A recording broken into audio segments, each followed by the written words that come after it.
এই রুমের বিছানা তোলা হয়ে গেল আর কার্টেন তো চেঞ্জ করে দিয়েছি, সেটা তো তোমরা আগেই দেখলে। তো এবার সোজা কিচেনে যাওয়া যাক। Good morning and welcome back to Sharika's lifestyle. কেমন আছো তোমরা সবাই? আমি তো বেশ ভালো আছি। চা খেয়ে সোজা কিচেনে চলে এসেছি রান্না করতে। ভাত হয়ে গেছে, এখন মাছের ঝোল করব।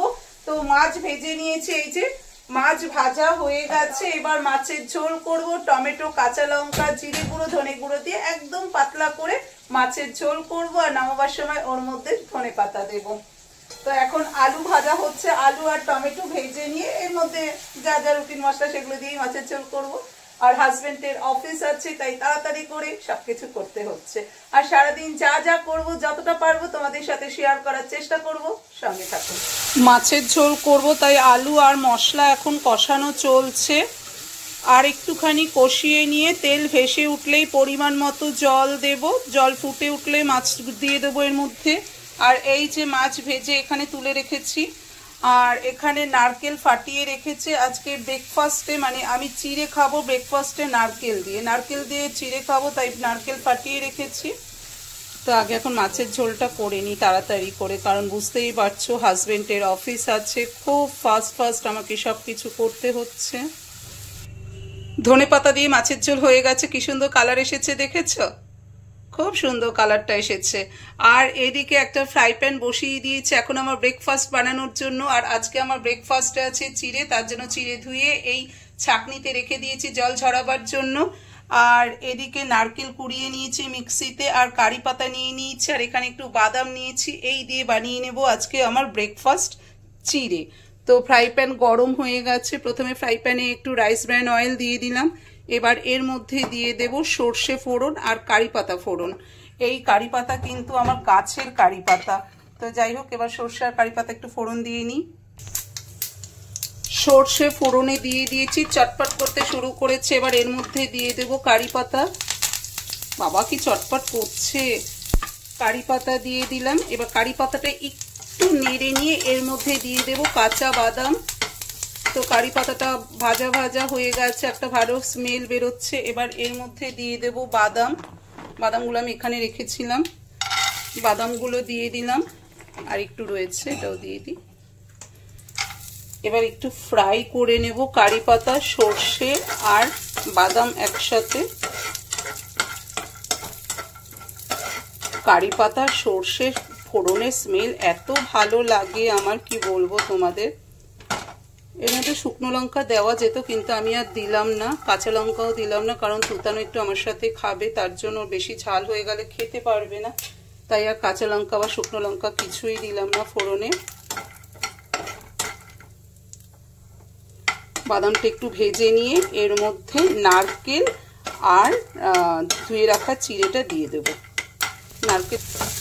চিড়ে আর নারকেল ফ্রাই প্যানে দিয়ে এর মধ্যে একটু হলুদ দিয়েছি, এক চিমটে হলুদ দিয়েছি, পরিমাণ মতো নুন দিয়েছি আর চিনি দিয়েছি। এবার ভালো করে নেড়ে নিয়ে নামিয়ে দেব। এর মধ্যে জানো তো গ্রেটেড শসা দেওয়া যায়, শসা দিলে খুব ভালো লাগে, কিন্তু আমার কাছে শসা নেই বলে দিতে পারলাম না। আর এই ব্রেকফাস্টটা কিন্তু কেরালার একটা অতি ফেমাস ডিশ, জানো তো। কেরালিয়ান মানুষ যারা, তারা ব্রেকফাস্টে এই রকম আইটেম খায়, তারা মানে এই রকম চিড়ের আইটেম খায়। তো এটা কেরালার কিন্তু খুব ফেমাস একটা ডিশ। এই প্লেটে ঢেলে নিয়েছি। এবার তুতান আর আমি খেয়ে দেখবো। তুতান চলে এসো, তুমি আর আমি খেয়ে দেখি কেমন হয়েছে এটা। তুতান আসো, খেয়ে দেখো। তুতানও চলে এসছে, বসো। ভালো হয়েছে, ভালো হয়েছে, বেশ অন্যরকম লাগছে না? সত্যি খেতে ভালো লাগছে।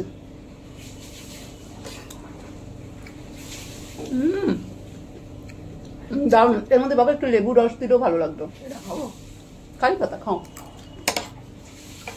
এর মধ্যে আমি তুতানকে বলছি একটু যদি লেবুর রস দেওয়া যেত না, বেশ ভালো লাগতো, কিন্তু টক মিষ্টি মিষ্টি বেশ ভালো লাগে। এটা কিন্তু টিফিনের জন্য, মানে অফিসের টিফিনেও তুমি নিতে পারো, বাচ্চাদের স্কুলের টিফিনেও দিয়ে দিতে পারো। বেশ হেলদি, যেহেতু চিড়ে রয়েছে, বেশ হেলদি প্লাস টেস্টিও খেতে।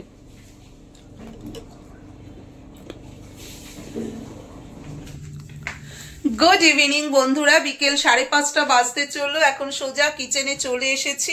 আসলে কি হয়েছে জানো তো, আজকে দুপুরবেলা আমি আর তুন শুয়ে যখন দুজনে মিলে গল্প করছিলাম, তখন হঠাৎ করে মনে হলো তুনতানকে জিজ্ঞেস করলাম, তুন আজকে তুমি মালপোয়া খাবে? তুন বলছে হ্যাঁ খাবো, খুব এক্সাইটেড হয়েছে মালপোয়ার কথা শুনে।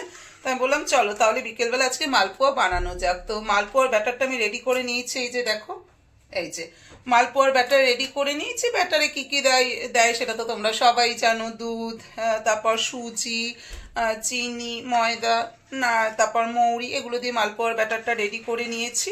তো এখন ব্যাটারটাকে না আমি রেস্টিং টাইমে দেবো 10 মিনিটের জন্য, কারণ সুজিটাকে ফুলতে দেবো। সুজিটা ফুললে না মালপোয়াটা কিন্তু খেতে বেশ ভালো হয়। তো সুজিটাকে ফুলতে দেবার জন্য এখন ব্যাটারটা রেডি করে রেখে দিলাম। 10 মিনিট পর মালপোয়া তৈরি করব। আর কিছু পর তুতানের আবার টিচার চলে আসবে, তখন আবার তোমাদের সাথে ক্যামেরা অন করে কথাও বলতে পারবো না। তো যাই হোক, একটু পর তৈরি করব মালপোয়া। তো তুতান খাবে, তুতানের জন্য তৈরি করব। আর পার্থ তো এখনো অফিস থেকে আসেনি, সবে তো 5:30 বাজতে চললো। পার্থর আস্তে আস্তে 9:30 10টা হবে। ও অফিস থেকে এসে একটা দুটো খাবে, কারণ যেহেতু সুগারের পেশেন্ট বেশি মিষ্টি খায় না, তাই তুতানের জন্যই অল্প কটা বানাবো। তো এখন এবার একটু চা খাবো, চা খেয়ে তারপর মালপোয়া বানাবো। 10 মিনিট রেস্টিং টাইমে থাক, তারপর দেখা যাক কেমন বানাই মালপোয়া। চা খেয়ে কিচেনে চলে এসে দেখো কড়াই বসিয়ে দিয়েছি। আজকে এই ছোট কড়াইতে মালপোয়া করব। তো পরিমাণ মতো এখানে রাইস ব্র্যান অয়েল দিয়ে নিয়েছি। আর এখানে মালপোয়ার ব্যাটার দেখো একটু ঘন হয়ে গেছে, মানে এই রকম কনসিস্টেন্সিতে এসেছে। এবার একটা একটা করে মালপোয়াগুলো ভেজে নেব। এই দেখো বন্ধুরা, গরমা গরম মালপোয়া রেডি হয়ে গেছে।